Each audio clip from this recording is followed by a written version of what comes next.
Engine ने सीटी बजाई, दूसरी विसल दी तो प्लेटफॉर्म से गाड़ी की सीटी सुनाई दी और फिर एक धचके के साथ जनता एक्सप्रेस प्लेटफॉर्म से खिसकने लगी। मैंने इत्मीनान का सांस लिया और मफलर सर पर लपेट लिया और हाथ गर्म जैकेट की जेबों में ठूस कर कोने में टेक लगा ली। थोड़ी ही देर बाद गाड़ी अमृतसर से निकलकर जालंधर की तरफ उड़ी जा रही थी। डिब्बे में हिंदू पठानकोट के धमाके के बारे में बातें कर रहे थे। उनकी बातों से अंदाजा होता था कि वो पाकिस्तानी फौज से खौफजदा हैं। गाड़ी जालंधर के रेलवे स्टेशन पर खड़ी हुई तो मैंने अपने आप को दूसरे हिंदू सिख मुसाफिरों की ओट में छुपा लिया। ज्यादा रश की वजह से किसी ने खास तौर पर मेरी तरफ तवज्जो न दी, मगर जालंधर छावनी का रेलवे स्टेशन मेरे लिए खतरे की जगह थी। मुझे उस स्टेशन से डर लग रहा था। जल्द ही गाड़ी छावनी के स्टेशन पर पहुंच गई। जितनी देर गाड़ी जालंधर छावनी पर खड़ी रही, मैं बाथरूम में छुपा रहा। गाड़ी चली तो मैं बाहर निकलकर अपनी सीट पर जाकर बैठ गया। मेरे साथ हिंदू मुसाफिर बैठा हुआ था। उसने मुझसे बातें शुरू कर दी। मैंने आंखें बंद कर ली जैसे मैं सो रहा हूँ या सोना चाहता हूँ। हिंदू मुसाफिर भी कुछ देर बाद ऊँघने लगा। अंबाला छावनी पर भी मेरा दिल शिद्दत से धड़क रहा था। अगरचे मैं टेक लगाए बगैर सो रहा था, लेकिन थोड़ी थोड़ी आंखें खोलकर प्लेटफॉर्म को बराबर देख रहा था जहां पुलिस और मिलिट्री पुलिस के आदमी गुजर रहे थे। अंबाला छावनी भी खैरियत से गुजर गई तो मेरठ छावनी की तलवार सर पर लटकने लगी। मेरठ छावनी बहुत बड़ी छावनी थी। मैंने अंदाजा लगाया था कि छावनी के हर स्टेशन पर मिलिट्री पुलिस की नफरी कुछ ज्यादा ही थी। मेरठ छावनी से पहले मेरठ सिटी पर गाड़ी लेट हो गई। आध घंटा ठहर कर आगे चली। मेरठ छावनी का स्टेशन आया तो एक सिपाही ने खिड़की के अंदर झांक कर देखा। मैं भी दूसरे मुसाफिरों के साथ बैठा ऊँघ रहा था। गोशाए चश्म से देखा तो सिपाही ने डिब्बे में एक गहरी नजर डालकर सब मुसाफिरों को देखा और फिर सर निकालकर आगे चल दिया। मैंने शुक्र का कलमा अदा किया। मेरठ छावनी से गाड़ी निकली तो 15-20 मील आगे जाकर रुक गई। खुदा जाने यहाँ लाइन की मुरम्मत हो रही थी या कोई और बात थी कि गाड़ी 1 घंटा खड़ी रही। उसके बाद ऐसी लेट होना शुरू हुई कि जब दिल्ली पहुंची तो सुबह हो चुकी थी। दिल्ली बहुत बड़ा रेलवे स्टेशन था। मैं पहले एक बार इस शहर में वीजा लेकर आ चुका था। लाल किला और चांदनी चौक की सैर कर चुका था, लेकिन अब मैं एक हिंदू के भेष में माथे पर केसर का तिलक लगाए ट्रेन से उतर रहा था और भारतीय इंटेलिजेंस मेरी तलाश में थी। प्लेटफॉर्म पर मुसाफिरों की भीड़ थी। प्लेटफॉर्म की दीवार के साथ मैंने मिलिट्री पुलिस वालों को देखा कि कतार बांधे एक एक मुसाफिर को घूर रहे हैं। मैं हुजूम में गुम होकर गेट की तरफ बढ़ा। गेट पर काफी रश था। मुझे धिक्के लग रहे थे। मैं खुश था। मैं इसी तरह यहाँ से महफूज होकर बाहर निकल सकता था। बड़ी मुश्किल से मैंने अपना टिकट गेट पर खड़े चेकर को दिया और हुजूम के रेले के साथ ही बाहर निकल आया। मैं मफलर उतार कर दोबारा अपने सर पर लपेट रहा था कि अचानक मेरी नजर बाएं जानिब एक आदमी पर पड़ी। वो ऊपर दूसरे प्लेटफॉर्म को जाने वाली सीढ़ियों के पास खड़ा सिगरेट पीते हुए मुझे देख रहा था। वो 40-45 की उम्र का होगा। सर पर ऊनी टोपी थी, जिस्म पर नसवारी स्वेटर और पुराना सा कोट था और वो पजामा पहने हुए था। उसकी नजरें मुझ पर जमी हुई थी। एक बार तो मैं अपनी जगह से हिल गया, मगर फौरन ही अपने हवास पर काबू पा लिया और अनजान बनकर दूसरे मुसाफिरों के साथ स्टेशन से बाहर उस जगह पर आ गया जहाँ साइकिल रिक्शा, टैक्सियां और तांगे खड़े थे। मैंने यूं ही घूम कर एक नजर पीछे डाली तो मेरे होश उड़ गए। वो आहिस्ता आहिस्ता मेरी तरफ चला रहा था। यकीनन वो आदमी मिलिट्री इंटेलिजेंस का था और उसे मुझ पर शक हो गया था। मेरे सामने एक टैक्सी खाली थी। मैं उसी में घुस गया और उसे कहा कि चांदनी चौक चलो। मैं उस वक्त पाकिस्तानी सिफारत खाने का नाम नहीं लेना चाहता था। टैक्सी ड्राइवर ने मीटर डाउन किया और इंजन स्टार्ट करके गाड़ी को बाहर निकाला। वो पुरस्कार शख्स मुसलसल एक तरफ खड़ा सिगरेट का कश लगाते हुए मेरी तरफ देख रहा था। मेरे जिस्म में खौफ की सर्द लहर दौड़ गई।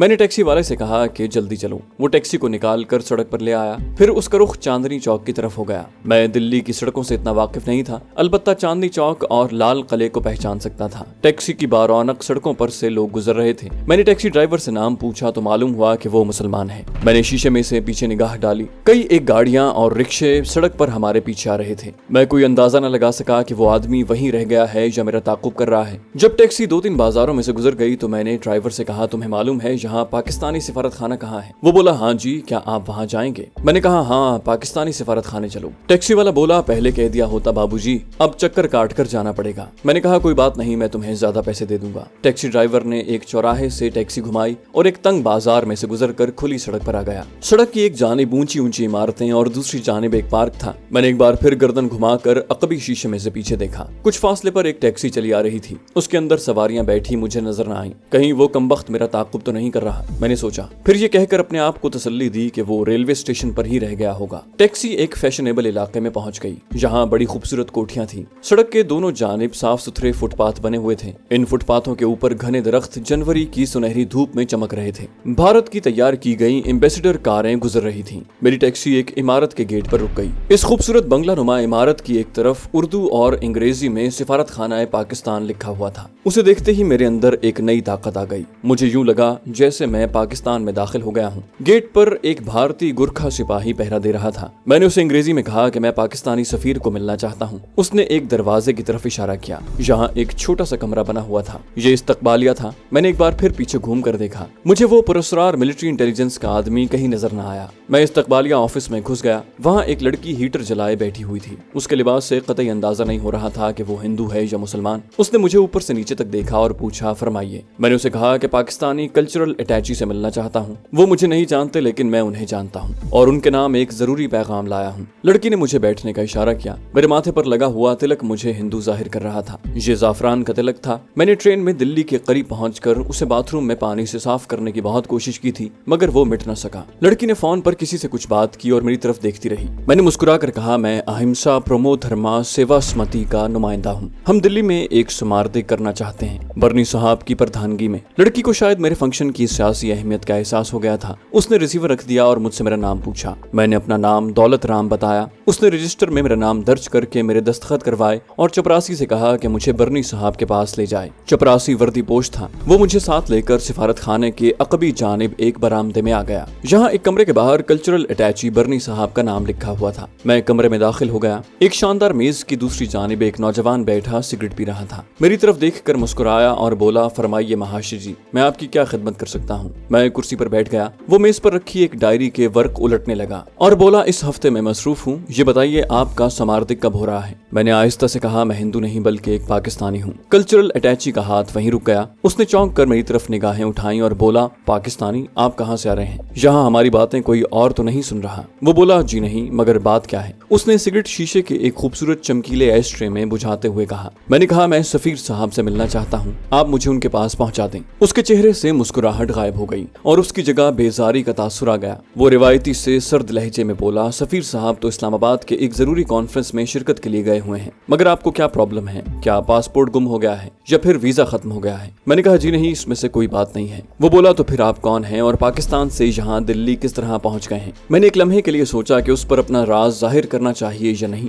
मैंने पूछा, सफीर साहब के बाद यहाँ उनका काम कौन साहब करते हैं? कल्चरल अटैची ने बेजार होकर कुर्सी की पुश्त से टेक लगा ली और दूसरा सिगरेट सुलगाते हुए कहा, सबसे पहले आप मुझे अपना पाकिस्तानी पासपोर्ट दिखाएं, उसके बाद ही मैं आपके किसी सवाल का जवाब दे सकता हूँ। मैंने उसे बताया कि मेरे पास कोई पासपोर्ट नहीं है। ये सुनकर वो एक बार फिर चौंक पड़ा। क्या मतलब, गुम हो गया है? मैंने कहा, नहीं, मेरे पास कोई पासपोर्ट नहीं था। वो बोला, तो फिर आप भारत कैसे आ गए? मैंने आहिस्ता से कहा, बॉर्डर क्रॉस करके। वो अपनी कुर्सी से उछल पड़ा, तो आप स्मगलर हैं? वो बोला, माफ कीजिए, मैं स्मगलरों को अपने वतन का दुश्मन समझता हूँ। बेहतर यही है कि आप तशरीफ ले जाएं। मैंने कहा, मैं स्मगलर नहीं हूँ बल्कि एक रजाकार कमांडो हूँ। पठानकोट छावनी में जो धमाका हुआ था वो मैंने ही किया था। ये सुनना था कि पाकिस्तान कल्चरल अटैची एकदम खड़ा हुआ। उसकी आंखें हैरत से खुली रह गई। वो बोला, माफ कीजिएगा, आपको यहाँ नहीं आना चाहिए था। आपने जो कुछ कहा वो सच है या झूठ, मगर दोबारा इसे जबान पर न लाएं। मैंने अफसोस का इजहार करते हुए कहा, आप हमारी मदद के लिए यहाँ हैं, क्या आप मेरी मदद नहीं करेंगे? मैंने पाकिस्तान की एक दुश्मन तोप को तबाह कर दिया है। भारतीय इंटेलिजेंस मेरे पीछे है। क्या आप मुझे अपनी हिफाजत में पाकिस्तान नहीं पहुँचाएंगे? क्या ये आपका फर्ज नहीं है? कल्चरल अटैची एक एक लफ्ज पर जोर देकर बोला, मिस्टर, हम यहाँ दोनों मुल्कों के ताल्लुकात को खुशगवार बनाने के लिए बैठे हैं। हम ऐसी कोई हरकत नहीं कर सकते जिससे दोनों मुल्कों के ताल्लुकात में कशीदगी पैदा हो। मैंने गुस्से से कहा, आप बुज़दिल हैं। आप अपनी ड्यूटी से गफलत बरत रहे हैं। मेरी हिफाजत करना और मुझे हिफाजत के साथ पाकिस्तान पहुंचाना आपका कौमी फर्ज है। कल्चरल अटैची ने जोर से मेज पर मुक्का मारा, फिर अपने तैश पर काबू पाते हुए गहरी सांस लेकर बोला, जनाब, हमारी ड्यूटी और हमारा कौमी फर्ज क्या है हम उसे बखूबी पहचानते हैं। ठीक है, परसों सफीर साहब वापस आ जाएंगे। आप परसों शाम को तशरीफ ले आएं, मैं आपको उनसे मिलवा दूंगा। मैंने कहा, लेकिन बाहर खतरा है, मिलिट्री इंटेलिजेंस मेरी तलाश में है, मुझे तहफ्फुज़ चाहिए। बर्नी साहब ने तलखी से जवाब दिया, आपने जो कुछ किया हमसे पूछकर नहीं किया। ये कहकर उसने गुस्से से सिगरेट एस्ट्रे में मसल दी और उठकर टहलने लगे। फिर रुक कर बोले, आपके लिए बेहतर यही है कि किसी तरह मशरकी पाकिस्तान की तरफ निकल जाने की कोशिश करें, लेकिन ये काम भी आपको खुद ही करना होगा। सिफारत खाना आपकी कोई मदद नहीं कर सकता। मैंने नाउम्मीद होकर कहा, आप मुझे यहाँ से किसी महफूज मकाम तक पहुँचा दें, क्योंकि यकीन है कि मिलिट्री इंटेलिजेंस का एक आदमी रेलवे स्टेशन से मेरे पीछे लगा हुआ है। बर्नी साहब ने कुछ परेशान होकर पूछा, उसने आपको सिफारत खाने में दाखिल होते तो नहीं देखा? मैंने कहा, मैं इस सिलसिले में कुछ नहीं कह सकता। برنی صاحب نے اسی وقت کسی صاحب کو فون کیا اور میری طرف متوجہ ہو کر بولے، ہم آپ کو اپنی حفاظت میں یہاں سے نکال کر دلی سے آگے دوسرے اسٹیشن غازی آباد تک پہنچا دیں گے، وہاں سے آپ کو ہوڑا ایکسپریس پکڑ کر کلکتہ پہنچنا ہوگا اور مغربی بنگال کی جانب سے ہلی کے مقام سے بارڈر کراس کر کے مشرقی پاکستان میں داخل ہونا ہوگا۔ ہم آپ کو راستے کا ایک مختصر نقشہ دے دیں گے، صرف اسی طریقے سے آپ پاکستان پہنچ سکتے ہیں۔ مجھے سرد مہری کے اس سلوک سے مایوسی تو بہت ہوئی، مگر میں مجبور تھا اور کسی نہ کسی طریقے سے پاکستان واپس پہنچنا چاہتا تھا۔ میں نے ان سے کہا کہ بھارتی فوج نے پنجاب کے بارڈر کا کنٹرول سنبھال لیا ہے، کیونکہ مشرقی پاکستان میں بہت گڑبڑ ہے، مشرقی پاکستان کا بارڈر کراس کرنا بہت مشکل ہے۔ برنی صاحب ہاتھ جھٹک کر بولے، آئی ایم سوری، اس سے زیادہ ہم آپ کی کوئی مدد نہیں کر سکتے، اگر آپ تیار ہیں تو میرے ساتھ آئیے۔ ناچار میں ان کے ساتھ چل پڑا۔ وہ مجھے کمرشل سیکرٹری کے پاس لے گئے۔ مجھے باہر بٹھا کر وہ کچھ دیر کمرے میں سیکرٹری کے ساتھ باتیں کرتے رہے، پھر باہر آ کر بولے، سب کام ٹھیک ہو گیا ہے، ہم آپ کو اخراجات کے لیے کچھ بھارتی کرنسی اور کچھ پاکستانی کرنسی بھی دیں گے۔ میں نے کہا، اگر مجھے ایک پستول۔ اس نے بات کاٹتے ہوئے کہا، سوری، ہم یہ کام نہیں کر سکتے۔ میں نے ناشتہ نہیں کیا تھا، رات کو بھی کچھ نہیں کھایا تھا، بہت بھوک لگ رہی تھی۔ میں نے ایک کمرے کے غسل خانے میں جا کر شیو بنائی، غسل کیا، پھر پیٹ بھر کر انڈوں کا ناشتہ کر لیا کہ مجھے شام تک بھوک نہیں لگ سکتی تھی۔ یہ بات پوری طرح واضح ہو گئی تھی کہ سفارت خانہ کسی قسم کی ذمہ داری لینے کو تیار نہیں، اور یہ لوگ جتنی جلدی ہو سکے مجھے یہاں سے نکال کر باہر کرنا چاہتے ہیں۔ میں نے فیصلہ کر لیا کہ مجھے مشرقی پاکستان پہنچنے کی کوشش کرنی چاہیے، میرے لیے اور کوئی چارہ بھی تو نہیں تھا۔ برنی صاحب نے مجھے 200 روپے بھارتی اور 200 روپے پاکستانی عنایت کر دیے۔ پھر مجھے ایک ایسی ویگن میں بٹھا دیا گیا جو سفارت خانے کے میلے کپڑے لے کر لانڈری جایا کرتی تھی۔ یہ ویگن چاروں طرف سے بند تھی، میں اس میں قید ہو کر بیٹھ گیا، اور ویگن سفارت خانے کی عمارت سے نکل کر دلی کی پرشور سڑکوں سے گزرتی غازی آباد کی طرف روانہ ہو گئی۔ غازی آباد دلی سے کلکتہ اور لکھنؤ کی طرف جاتے ہوئے پہلا ریلوے اسٹیشن پڑتا ہے، اور جہاں ایکسپریس گاڑیاں بھی ٹھہرتی ہیں۔ دیر تک ویگن سڑکوں پر دوڑتی رہی، پھر وہ ایک جگہ رک گئی۔ ڈرائیور نے پچھلا دروازہ کھول کر کہا، صاحب غازی آباد ریلوے اسٹیشن آ گیا ہے، یہاں اتر جائیں۔ میں ویگن سے اتر آیا۔ غازی آباد ریلوے اسٹیشن کی عمارت میرے سامنے تھی۔ میں نے ماحول کا جائزہ لیا۔ میں یہ معلوم کرنا چاہتا تھا کہ وہ پراسرار آدمی یہاں تو موجود نہیں، وہ مجھے آس پاس کہیں نظر نہ آیا۔ ویگن واپس دلی چلی گئی اور میں ریلوے اسٹیشن کی طرف چل دیا۔ مغربی بنگال سے مشرقی پاکستان کی سرحد عبور کرنے کے لیے کاغذ کے ٹکڑے پر بنا ہوا ایک نقشہ میری جیب میں موجود تھا۔ ریلوے اسٹیشن پر زیادہ بھیڑ نہیں تھی۔ مسافر خانے میں لوگ اپنے اپنے سامان کے پاس بیٹھے باتیں کر رہے تھے، اخبار پڑھ رہے تھے یا پھر کینٹین کے کاؤنٹر پر کھڑے ہوئے چائے پی رہے تھے۔ ان میں کھدر کی ٹوپیوں والے بھی تھے اور ایسے مسافر بھی تھے جنہوں نے مسلمانوں جیسا لباس پہن رکھا تھا۔ گیٹ کے قریب پولیس کے 2-3 سپاہی ہاتھوں میں بید لیے چکر لگا رہے تھے۔ میں مسافر خانے میں ایک بینچ پر جا کر بیٹھ گیا۔ ایک اچکن پوش بوڑھا میرے قریب ہی بیٹھا اردو کا اخبار پڑھ رہا تھا۔ میں نے خالص ہندی میں اس سے پوچھا کہ کلکتہ جانے والی گاڑی کب آئے گی؟ اس نے میری طرف گھور کر دیکھا اور بولا، میاں تم ہوڑا ایکسپریس کا پوچھ رہے ہو؟ میں نے کہا، جی ہاں۔ بڑے میاں کے انداز سے ظاہر ہوا کہ وہ مسلمان ہیں۔ مجھے معلوم تھا کہ کلکتہ کے ایک اسٹیشن کا ہوڑا اور دوسرے اسٹیشن کا نام سیالدہ ہے۔ میں نے کلکتہ شہر دیکھا ہوا تھا۔ بڑے میاں نے کہا، میاں ہوڑا ایکسپریس 2 بجے آئے گی، تم کلکتہ میں کیا کرتے ہو؟ میں نے مفلر کو اپنے سر پر دوبارہ لپیٹتے ہوئے ہندی زبان میں ہی کہا کہ ایک مہاشر جی کی کپڑے کی دکان پر ملازم ہوں، دکان کا حساب کتاب کرتا ہوں۔ بڑے میاں نے میرا نام پوچھا تو میں نے جو ہندو نام زبان پر آیا بتا دیا۔ وہ خاموشی سے اخبار پڑھنے میں مصروف ہو گئے۔ 11 بج رہے تھے، ٹرین آنے میں ابھی 3 گھنٹے باقی تھے۔ میں یوں ہی کھلی جگہ نہیں بیٹھنا چاہتا تھا، وہاں ایسا مسافر خانہ بھی نہیں تھا جو چاروں طرف سے بند ہو۔ ایسا ایک ریفریشمنٹ روم پلیٹ فارم کے اندر تھا۔ میں ٹہلتا ٹہلتا چاروں طرف گہری نظروں سے دیکھتا ہوا ٹکٹ والی کھڑکی پر پہنچ گیا۔ کھڑکی کھلی تھی، اندر ٹکٹ بابو لمبے چوڑے رجسٹر میں کچھ اندراج کر رہا تھا۔ میں نے ہندی میں پوچھا کہ کلکتے کا ٹکٹ مل جائے گا؟ اس نے کوئی جواب نہیں دیا۔ میں نے پھر پوچھا، سیکنڈ کلاس کا ٹکٹ مل جائے گا؟ اس نے دیکھے بغیر کہا، ہوڑا ایکسپریس میں سارے ڈبے سیکنڈ کلاس کے ہوتے ہیں۔ میں نے کرایہ پوچھنے کے بجائے 100 کے دونوں بھارتی نوٹ اس کی طرف بڑھا دیے اور کہا، ایک ٹکٹ کلکتے کا دے دیجیے۔ اس نے 200 روپوں میں سے 10 کے 3 نوٹ مجھے واپس کرتے ہوئے کہا، رات جنتا ایکسپریس سے کیوں نہیں چلے جاتے لالا جی؟ اس سے آدھے پیسے بچ جائیں گے۔ میں نے جواب دیا، جی مجھے جلدی پہنچنا ہے، وہاں مہاشر جی تلک راج میرا انتظار کر رہے ہیں۔ ٹکٹ بابو نے مجھے ٹکٹ دے دیا تو میں گیٹ کی طرف بڑھا اور چیکر کو ٹکٹ دکھا کر پلیٹ فارم پر آ گیا۔ ایک کشادہ اور طویل پلیٹ فارم تھا جس کے ایک جانب دیوار پر ہندی کے کئی بورڈ لگے ہوئے تھے۔ میں ریفریشمنٹ روم میں داخل ہو گیا۔ اندر پرانی وضع کی چند ایک میز کرسیاں تھیں۔ پیتل کے گلدانوں میں 2-3 روز کے باسی پھول سجے ہوئے تھے۔ میں ایک میز پر بیٹھ گیا اور چائے کا آرڈر دے دیا۔ وردی پوش بیرے نے مجھے بیزاری سے دیکھا اور چلا گیا۔ میں نے اس خیال سے کچھ کیک پیسٹری بھی منگوا لی کہ وہاں زیادہ دیر تک بیٹھ سکوں۔ پھر بھی 1 بجے تک ہی بیٹھ سکا کیونکہ وہاں کھانا کھانے والوں کا تانتا بند گیا تھا۔ میں بل ادا کر کے باہر پلیٹ فارم پر آ گیا۔ پلیٹ فارم پر کلکتہ جانے والے مسافروں کا سامان قلیوں نے ایک قطار میں لگا دیا تھا۔ میں ریفریشمنٹ روم کے باہر ایک بینچ پر بیٹھ گیا، ایک ریڈی والے سے ہندی کا اخبار خریدا اور پڑھنے لگا۔ اخبار میں مشرقی پاکستان کی صورتحال کے بارے میں نہایت تشویشناک خبریں چھپی ہوئی تھیں۔ اس کا مطلب تھا کہ مشرقی پاکستان کا بارڈر کراس کرنا کوئی آسان کام نہیں تھا۔ میں اخبار پڑھ رہا تھا اور جھکی ہوئی نظروں سے ماحول کا جائزہ بھی لے رہا تھا۔ پلیٹ فارم پر اب مسافروں کا رش بڑھنے لگا تھا۔ یہ میرے لیے اچھی بات تھی۔ پلیٹ فارم کے سامنے کی جانب ریلوے لائن کے پار ایک مندر کے کلش دھوپ میں چمک رہے تھے۔ دور پلیٹ فارم کے کونے پر مجھے لمبے تروں والے 2 ملٹری پولیس کے آدمی نظر آئے تو میرا دل شدت سے دھڑک اٹھا، مگر ایم پی والے وہیں کھڑے تھے۔ میں خدا سے دعائیں مانگنے لگا کہ گاڑی جلدی آ جائے، مگر کمبخت گاڑی آدھا گھنٹہ لیٹ آئی۔ مسافروں میں ہلچل مچ گئی۔ میں بھی مسافروں کے ہجوم میں گھل مل گیا۔ ڈبے میں آتے ہی میں سیدھا باتھ روم میں چلا گیا۔ میں نے دروازہ بند کر لیا۔ 2 منٹ بعد ایک آدمی باہر سے دروازہ دھڑدھڑانے لگا۔ میں نے دل ہی دل میں اسے کوستے ہوئے دروازہ کھول دیا۔ یہ ایک توندیل لالا تھا جس نے ہاتھ میں لوٹا تھام رکھا تھا۔ میرے باہر آتے ہی وہ باتھ روم میں گھس گیا۔ انجن نے سیٹی بجائی، گارڈ نے بھی سیٹی کا جواب سیٹی سے دیا، پھر گاڑی آہستہ آہستہ کھسکنے لگی۔ گاڑی غازی آباد اسٹیشن کو پیچھے چھوڑتی ہوئی دریائے جمنا کے پل سے گزر رہی تھی۔ میں نے کھڑکی سے سر باہر نکال کر دیکھا۔ موسم سرما کی وجہ سے دریا کا پاٹ اکثر جگہوں سے خشک تھا۔ دور لال قلعے کی پرشکوہ عمارت نظر آ رہی تھی جس پر بھارت کا پرچم لہرا رہا تھا۔ میرے دل کو جیسے کسی نے اپنی مٹھی میں لے لیا۔ یہ قلعہ مسلمانوں کے جاہو جلال کی علامت تھا جو اب قصہ پارینہ بن چکا تھا۔ دلی کئی بار اجڑ کر آباد ہوئی تھی، مگر 1947 میں ایسی اجڑی کہ پھر آباد نہ ہو سکی۔ جس دلی کو کبھی مسلمانوں کی تہذیب و ثقافت کا مرکز سمجھا جاتا تھا، آج وہاں جگہ جگہ ہندی زبان میں بات ہوتی تھی اور دکانوں کے باہر اردو کا بورڈ کہیں دکھائی نہیں دیتا تھا۔ جمنا گزر گئی، لال قلعہ گزر گیا۔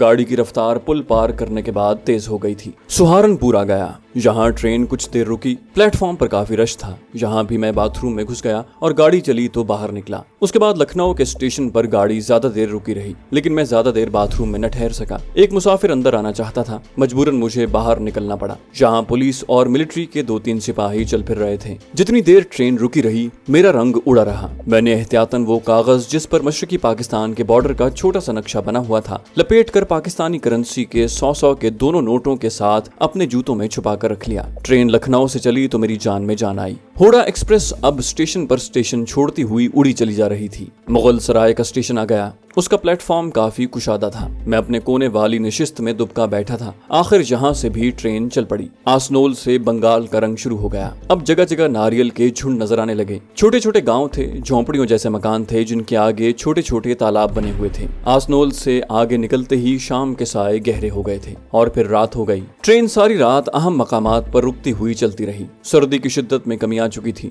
ہوڑا ایکسپریس کلکتے کے دوسرے بڑے اسٹیشن ہوڑا کے بہت بڑے پلیٹ فارم میں ایک گھن گرج کے ساتھ داخل ہوئی تو دن نکل چکا تھا۔ مشرقی پاکستان کے ابتر سیاسی حالات کی وجہ سے یہاں ملٹری اور CID کے لوگوں کا موجود ہونا قدرتی بات تھی۔ میں انہیں پہچان تو نہیں سکتا تھا، لیکن اس بات کے خیال سے پریشان تھا کہ کہیں وہ مجھے نہ پہچان لیں۔ ایک بات بتانا بھول گیا کہ میں نے امرتسر سے چلتے وقت اپنی مونچھیں مونڈنا اب چھوڑ دی تھی اور اس وقت مونچھوں کے بال خاصے بڑھ گئے تھے۔ میرے ماتھے پر زعفران کے تلک کا نشان بھی موجود تھا، اگرچہ پہلے سے کچھ پھیکا پڑ گیا تھا۔ میں قصدن چند مسافروں کے ساتھ ڈبے سے نکل آیا اور لوگوں کی بھیڑ میں گم ہو کر پلیٹ فارم کی جانب بڑھنے لگا۔ 2-3 ایسے سفید پوش آدمیوں کو میں نے دیکھا تھا جو ایک طرف ہٹ کر کھڑے ہوئے تھے اور مسافروں کو گھور گھور کر دیکھ رہے تھے۔ ایک جگہ مغربی بنگال کا وردی پوش سپاہی ایک مسافر کی تلاشی لے رہا تھا۔ ایک آدمی جو شکل و صورت سے انٹیلیجنس کا آدمی لگتا تھا سپاہی کے قریب کھڑا تلاشی کا عمل نہایت دلچسپی سے دیکھ رہا تھا۔ میں نے سر جھکا لیا اور مسافروں کے دھکے کھاتا سیڑھیوں والا پل چڑھنے لگا۔ یہ سیڑھیاں دوسرے پلیٹ فارم پر جا کر ختم ہو جاتی تھیں۔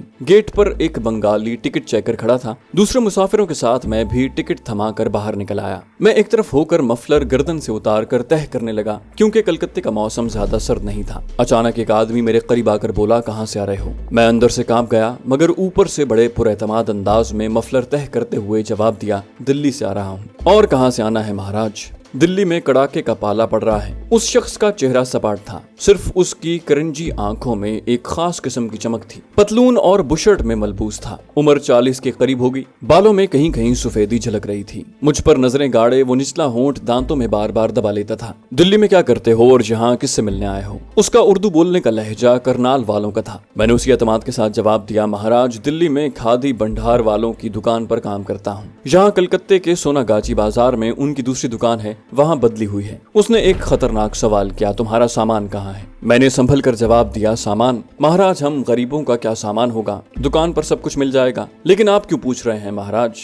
वो जरा सा मुस्कुराया। तुम्हारा नाम क्या है? राजेश कुमार। तो राजेश कुमार जी, मेरे साथ जरा पुलिस स्टेशन तक चलना होगा। मेरी रूह लरज उठी। यही वो जुमला था जिसका मुझे उस वक्त से धड़का लगा हुआ था जब से मैंने बॉर्डर क्रॉस किया था। मगर मैंने बड़ी हिम्मत से काम लेते हुए अपने चेहरे पर जरा सी घबराहट जाहिर न होने दी। कम से कम मुझे यही यकीन था। मैंने जरा तलखी से कहा, क्यों महाराज, हम थाने काहे को जाएं? क्या हमने कोई चोरी की है, किसी की जेब काटी है? चलिए आप हमारी दुकान पर चलिए। उस पर मेरी बात का कोई असर न हुआ। तहकुमाना लहजे में बोला, राजेश जी, सीधी तरह मेरे साथ थाने चलें, आपको जो कुछ कहना है वहीं चलकर कहें। उसने मुझे बाजू से पकड़ लिया, फिर आहिस्ता से बोला, अगर आपने भागने की कोशिश की तो इतना जरूर याद रखें कि मेरा जो हाथ पतलून की जेब में है उसमें एक भरा हुआ पिस्तौल है। मेरा बदन खौफ से ठंडा पड़ गया, लेकिन ऊपर से मैं उसे यही कह रहा था कि चलो थाने चलो, मैं दुकान पर फोन करके मालिक को बुला लूंगा, फिर आपको शर्मिंदा होना पड़ेगा। लेकिन अंदर से मेरी जान हवा हो गई थी और मुझे अपने सामने मौत का फंदा नजर आने लगा। ये हकीकत थी कि अगर एक बार थाने पहुंच गया तो फिर दुनिया की कोई ताकत मुझे मौत के मुंह से नहीं बचा सकेगी। तलाशी लेने पर मेरे जूते के अंदर से मशरकी पाकिस्तान का सरहदी नक्शा और पाकिस्तानी करेंसी बरामद हो जाएगी। फिर तिब्बी मुआयने से ये बात साबित हो जाएगी कि मैं हिंदू के भेष में मुसलमान हूँ,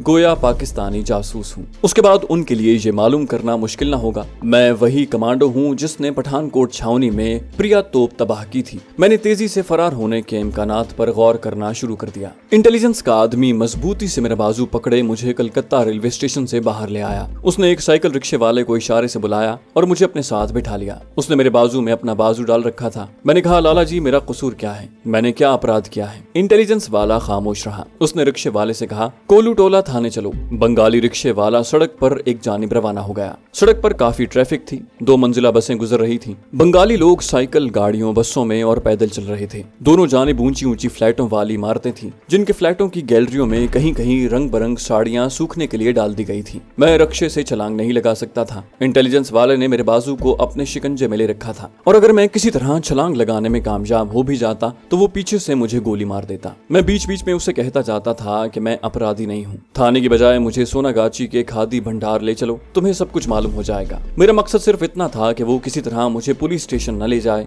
लेकिन वो हर बार यही जवाब देता कि कोई बात नहीं, थाने चलकर सब कुछ बता देना, तुम्हें छोड़ दिया जाएगा। अब मैंने मरने मारने का फैसला कर लिया था। मेरी आफियत इसी फैसले में थी। ये बात यकीनी थी कि अगर मैंने इस वक्त फरार की कोई राह न निकाली तो चंद रोज में या तो मुझे गोली से उड़ा दिया जाएगा या फिर बाकी जिंदगी उकूबत खानों में सिसक सिसक कर खत्म हो जाएगी, और वो जिंदगी मौत से भी बदतर होगी। साइकिल रिक्शा कुशादा चौक में से गुजरकर एक निस्बतन तंग बाजार में दाखिल हो गया, जहां सड़क हमवार नहीं थी और धचके लग रहे थे। इंटेलिजेंस के आदमी ने बंगला जबान में शायद रिक्शे वाले को आराम से चलने की हिदायत की। मैं तेज नजरों से उस इलाके के मकानों, फ्लैटों और दुकानों का जायजा ले रहा था, जहां हर 4-5 इमारतों के बाद एक तंग गली अंदर को चली जाती थी। ये पुराने खस्ता हाल फ्लैटों वाली इमारतें थीं, जहां बच्चे इधर उधर सड़क पर खेल रहे थे। एक जगह सड़क के गड्ढे में से गुजरते हुए साइकिल रिक्शे को जोर का धचका लगा और उसके साथ ही इंटेलिजेंस के आदमी और मेरे दुश्मन का बाजू मेरे बाजू से निकल गया। जिंदगी के मैदान में छलांग लगाने का यही एक मौका था और मैं उस साइकिल रिक्शे से कूद गया। सड़क पर गिरते ही मैं पूरी ताकत से जिधर मुंह उठा दौड़ता चला गया। मेरे पीछे पकड़ो पकड़ो का शोर मच गया। ये मेरे दुश्मन की पुकार थी। मुझे हर लम्हे पीछे से होने वाले फायर का धड़का लगा हुआ था। अचानक एक समात शिकन धमाका हुआ और मेरी सांस हलक में रुक कर फंदा सी बन गई। मैं लड़खड़ा कर गिरा और मेरी आंखें धुंधला गई।